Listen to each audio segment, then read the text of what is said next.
Beda antara Zionis, antara Yahudi dan Israel. Kalau Palestina merdeka, tetap akan ada konflik internal antara Hamas dan Fatah. Nah, kalau misalnya Palestina dimerdekakan, apa yang akan terjadi? Perebutan lagi nggak? Ya pasti akan perebutan. Palestina dimerdekakan akan perebutan lagi? Akan perebutan antara lagi. siapa? Hamas dan Fatah? Ya antar faksi kedua itu. Hamas dan Fatah. Perang lagi? Bisa Ya terjadi? konflik lagi. Konflik lagi? Iya. Kalau hari ini masih ada orang bicara tentang konflik Hamas-Fatah, seolah-olah di sini ada konflik berdarah antara dua kubu yang berseteru di Palestina.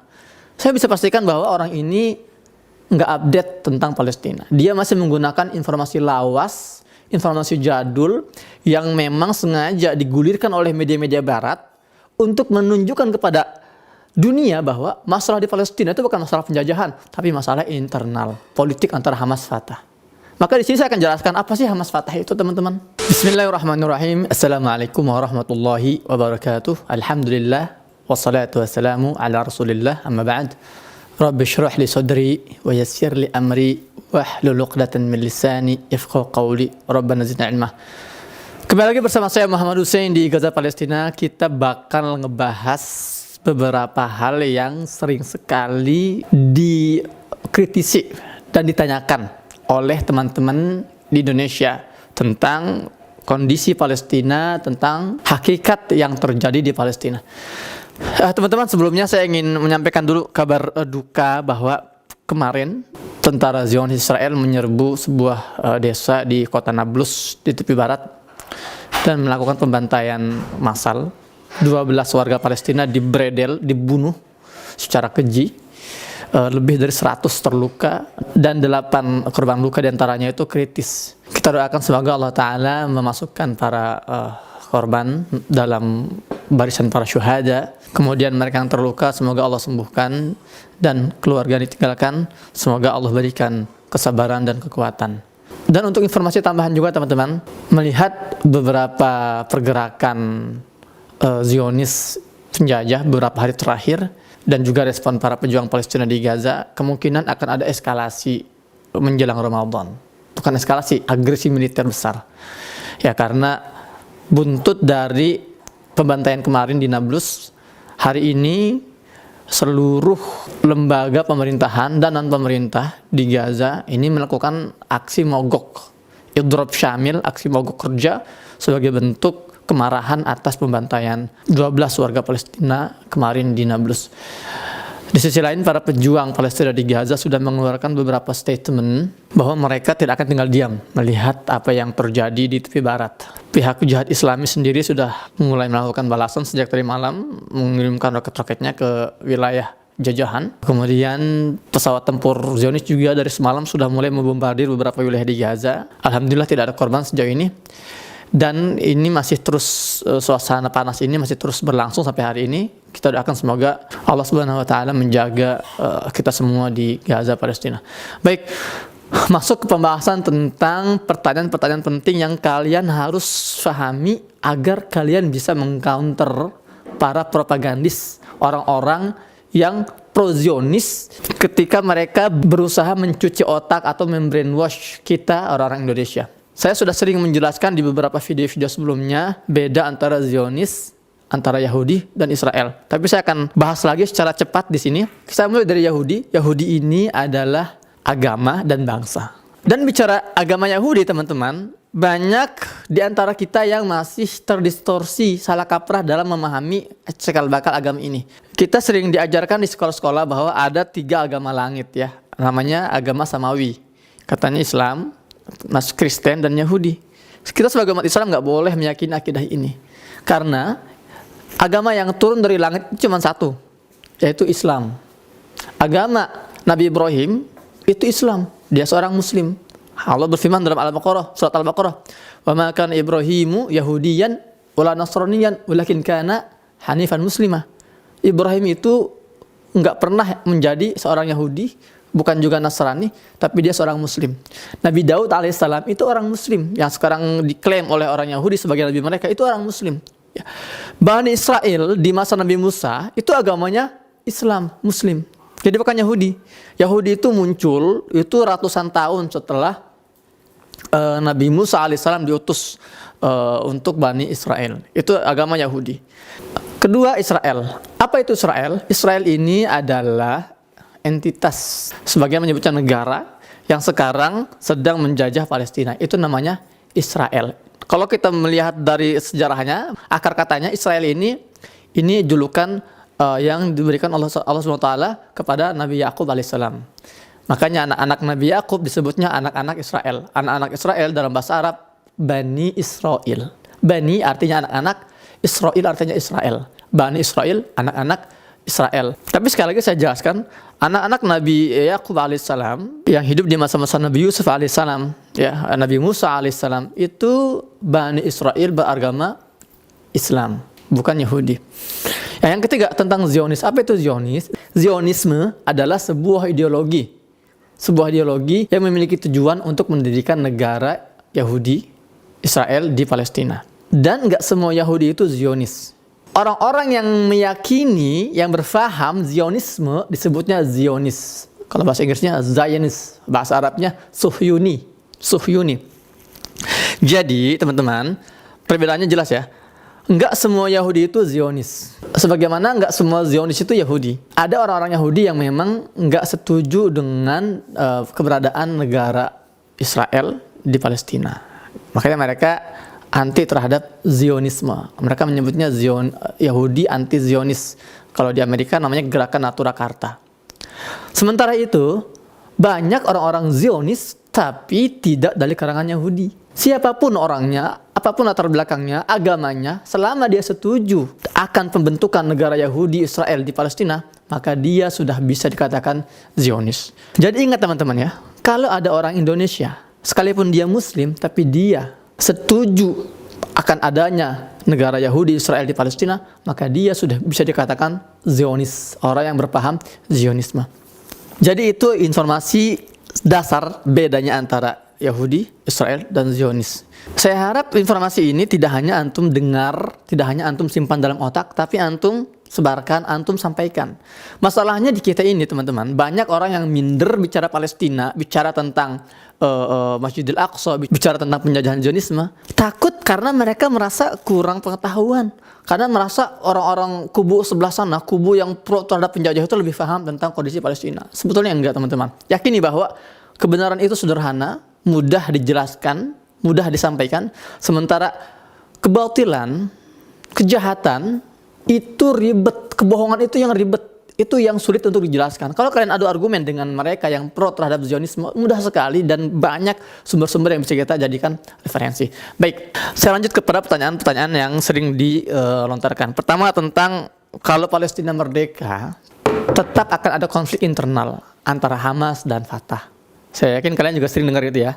Ya samalah di podcast Deddy Corbuzier juga beberapa kali saya dengar itu statement-statement itu keluar. Nah kalau misalnya Palestina dimerdekakan, apa yang akan terjadi? Yang perebutan lagi nggak? Ya pasti akan perebutan. Palestina dimerdekakan akan perebutan lagi? Akan perebutan antara lagi. Siapa? Hamas dan Fatah? Ya antar faksi kedua itu. Hamas dan Fatah. Perang lagi? Bisa ya, terjadi? Konflik lagi? Iya.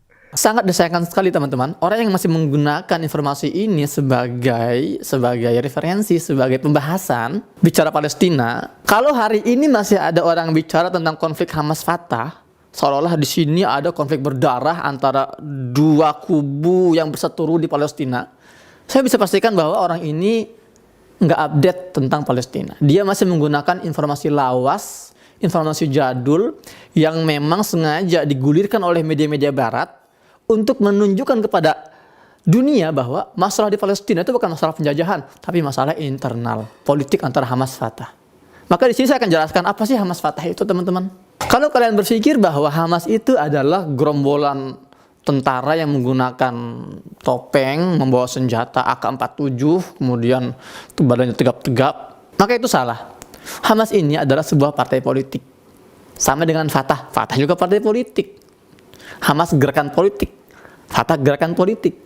Hamas lahir tahun 1987 setelah Intifadah pertama, didirikan oleh Syekh Ahmad Yasin rahimahullah. Sementara Fatah itu lebih tua lagi usianya, 1964. didirikan oleh Yasser Arafat. Nama lainnya itu PLO, Palestinian Liberation Organization, PLO. Awalnya Hamas itu adalah ormas, organisasi masyarakat. Tapi tahun 2000-an, awal tahun 2000-an, Hamas mulai mengubah identitasnya menjadi partai politik karena dia memutuskan untuk masuk dalam sistem pemilu Palestina. Akhirnya 2006, Hamas berhasil memenangkan pemilu Palestina. Dan saat itu Ismail Haniyeh diangkat menjadi Perdana Menteri. Namun pihak Barat nggak setuju, mereka nggak terima dengan kemenangan Hamas melalui sistem demokrasi mereka. Ya akhirnya mereka mulai mengadakan agenda untuk mengadu domba antara dua simpatisan ini. Ya memang tahun 2004, 2005, 2006 itu memang pernah ada terjadi konflik berdarah antara Hamas Fatah. Ya itu sejarahnya terdokumentasikan secara jelas. Namun setelah akhirnya para tentara Zionis Israel hengkang dari Gaza tahun 2005-2006, akhirnya Gaza ini dikuasai oleh pihak Hamas. Setelah itu tidak ada lagi namanya konflik berdarah. Selesai. Ya, bahkan para pemilih Hamas tahun 2006 itu juga rata-rata simpatisan Fatah. Tapi itu sudah berlalu. Hari ini sejak saya datang pertama kali ke Gaza tanggal 5 Januari 2011 sampai saat ini sudah hampir 12 tahun saya di Gaza. Saya tidak pernah melihat ada konflik antara Hamas Fatah itu. Nggak ada tembak-tembakan antara Hamas Fatah, kelahi di tengah jalan atau misalnya saling hina-menghina, nggak ada. Saya kuliah di Universitas Islam Gaza. Ini kampus terbesar di jalur Gaza, tetanggaan dengan kampus Al-Azhar. Di kampus saya itu, teman-teman saya itu orang-orang Hamas, orang Fatah. Simpatisan Hamas, simpatisan Fatah. Biasa saja. Kita kuliah di ruangan yang sama. Kita main futsal di lapangan bola yang sama. Sholat di masjid yang sama. Berdampingan. Gak ada masalah-masalah seperti yang kita gambarkan itu. Itu kalaupun masih ada, berarti mereka masih mencomot narasi-narasi dari Barat yang sengaja digulirkan untuk mendistorsi kondisi sesungguhnya di Gaza, Palestina. Nah, lantas siapa mereka itu di Palestina yang menggunakan topeng-topeng kemudian mengangkat AK-47 ya melawan para penjajah? Jadi kalau di Palestina itu sistemnya setiap faksi itu bisa memiliki sayap militer. Hamas punya sayap militer namanya Brigade Izzuddin Al-Qassam. Fatah punya sayap militer namanya Brigade Syuhada Al-Aqsa. Ada lagi ormas lain namanya Jihad Islami. Dia juga punya sayap militer, namanya Saraya Al-Quds, Brigade Al-Quds. Ada lagi misalnya Partai Demokrat Palestina, ada juga Brigade Abu Ali Mustafa. Banyak, jadi ada sekitar 7-8 gitu ya, sayap militer perlawanan dari faksi-faksi politik di Gaza, Palestina. Jadi ada banyak gitu loh. Jadi bukan cuma tentaranya Hamas, tapi tentara Fatah pun mereka juga melawan. Nah, jadi ini yang harus antum pahami. Bahkan sejak tahun 2012 sudah ada yang namanya Musalahah Palestina, rekonsiliasi Palestina. Para pemimpin Hamas, para pemimpin Fatah itu berkumpul di Gaza untuk membahas tentang rekonsiliasi ini. Nah, jadi sekali lagi sudah tidak ada lagi. Saya nggak pernah melihat ada anak-anak muda gontok-gontokan karena masalah Hamas Fatah, nggak ada itu. Makanya kalau ada yang masih kor-kor masalah Hamas Fatah berkonflik, itu sudah ketinggalan zaman dan dia berarti nggak ngikutin perkembangan Palestina. Atau paling nggak dia tidak subscribe Muhammad Hussein Gaza. Atau kalian juga belum subscribe channel ini. Subscribe dong. Sayang kalau belum subscribe. Baik, perbedaan lainnya. Hamas ini teman-teman memang namanya juga Hamas ya. Kalau kepanjangan dari Hamas itu Harakatul Muqawamatul Islamiyah Palestina. Hamas, gerakan perlawanan Islam Palestina. Gerakan perlawanan. Makanya sistem atau metodologi mereka dalam memperjuangkan Palestina itu menggunakan perlawanan bersenjata. Karena mereka paling tahu tentang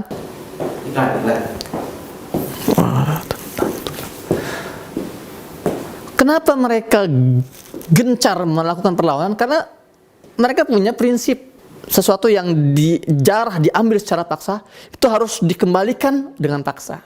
Itu. Nah, dan mereka juga mengatakan bahwa satu-satunya bahasa yang difahami oleh penjajah adalah bahasa kekerasan. Nah, itu metodologi gerakan Hamas ya, dan dengan sayap militernya Al-Qassam. Sementara Fatah ini lebih ke arah diskusi, perundingan damai. Mufawadah bahasa Arabnya.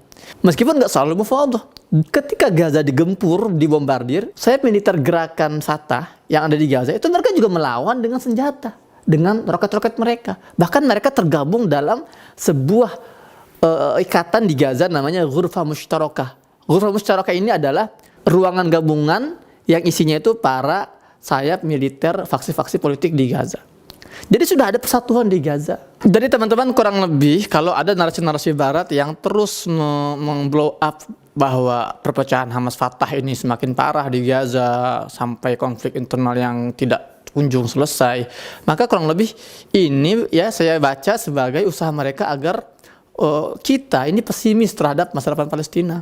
Tapi kalau kita sudah mengetahui fakta ini, ternyata nggak ada tuh perbedaan antara Hamas Fatah di Gaza, di Palestina mereka semua sudah bersatu. Hubungan kemasyarakatan mereka itu sudah sehat lagi, sudah nggak ada masalah sama sekali gitu loh. Dan ini yang harus disampaikan kepada umat Islam di Indonesia, seluruh dunia gitu loh. Stop dulu sampai sini ya, stop dulu. Makanya saya sekarang ingin mengajak kalian semua, ayo. Itu ada tombol share dulu video ini nih. Ntar lanjutin lagi, share videonya ke grup-grup WhatsApp, ke akun-akun Instagram kalian, akun media sosial kalian untuk menjangkau jangkauan yang lebih luas. Teman-teman, saya nggak punya subscriber jutaan sehingga bisa menjangkau banyak orang. Saya juga nggak mahir dalam memanage SEO agar algoritma YouTube ini bisa memviralkan video ini. Yang saya punya adalah rasa cinta, kepedulian, dan rasa keadilan kalian terhadap Palestina. Maka saya berharap teman-teman ketika melihat video ini tidak hanya ditonton, dinikmati sendiri, tapi ditampung informasinya, kemudian disebar seluas-luasnya. Karena apa teman-teman? Hari ini para penjajah ini all out banget. Mereka itu menggunakan semua sumber daya yang mereka miliki, sumber daya finansial, sumber daya manusia, sumber daya teknologi, mereka gunakan untuk mencuci otak dunia. Dan tugas kita sederhana, share video-video, konten-konten informatif seperti ini agar bisa mengimbangi setidaknya informasi yang selama ini berkeliaran dan banyak menyesatkan masyarakat dunia. Tapi tetap bicara Hamas Fatah, kita harus menghormati kedua belah pihak. Ya nggak boleh kita mendiskreditkan satu dan yang lainnya, gitu kan? Kita hormati cara berpikir Hamas dalam memperjuangkan Palestina dengan melawan. Karena memang itu sebuah kewajaran. Bahkan PBB pun memperbolehkan. Dalam undang-undang internasional itu dikenal yang namanya pasukan pembebasan sebuah negara, itu diperbolehkan secara undang-undang internasional gitu kan. Makanya dalam perangko yang pernah dikeluarkan oleh Indonesia khusus perangko solidaritas Palestina itu tertulis dalam bahasa Inggris untuk kesejahteraan korban para syuhada Palestina dan para pejuang kemerdekaan Palestina. Itu ada. Jadi kalau kita sekarang ini menelan bulat-bulat narasi barat dan ikut-ikutan latah bahwa para pejuang Palestina ini adalah teroris, maka pertanyakan lagi lah rasa keadilan kita, rasa kemanusiaan kita, dan pengetahuan sejarah kita tentang isu Palestina. Nah, begitu juga gerakan Fatah. Fatah juga kita harus hormati. Ketika mereka berusaha memperjuangkan Palestina dengan jalur perundingan, datang ke PBB, ke Mahkamah Internasional, di Den Haag, Belanda, kemudian menghubungi lembaga-lembaga HAM, hak asasi manusia, itu kita hormati. Ini saling melengkapi. Karena dulu pun perjuangan Indonesia, warga Indonesia ketika bebas merdeka dari Belanda itu menggunakan dua unsur ini. Ya, menggunakan jalur perundingan dan menggunakan jalur perlawanan. Memang harus dua-duanya harus ada. Itu yang harus kita pahami. Baik teman-teman, saya rasa cukup dulu kita bahas masalah ini. Pertemuan selanjutnya saya akan bongkar jawaban lain dari pertanyaan viral yang sering ditanyakan kepada saya. Di mana sih negara-negara Arab? Di mana tentara-tentara Mesir, Yordan, Suriah? Di mana mereka? Kenapa mereka nggak serbu aja tuh Israel itu, tentara Israel yang cuman si Iprit ya sedikit, kenapa enggak dikeroyok aja oleh tentara-tentara yang ada di sekitar Palestina? Kita akan bahas ini di pertemuan selanjutnya insyaallah taala. Sebelum saya tutup, jangan lupa kalau belum subscribe dulu, kalau belum komen dulu, dan jangan lupa share agar informasi bermanfaat ini bisa menjangkau lebih banyak netizen yang ada di Indonesia. Dari Jalur Gaza, Muhammad Hussein. Assalamualaikum warahmatullahi wabarakatuh.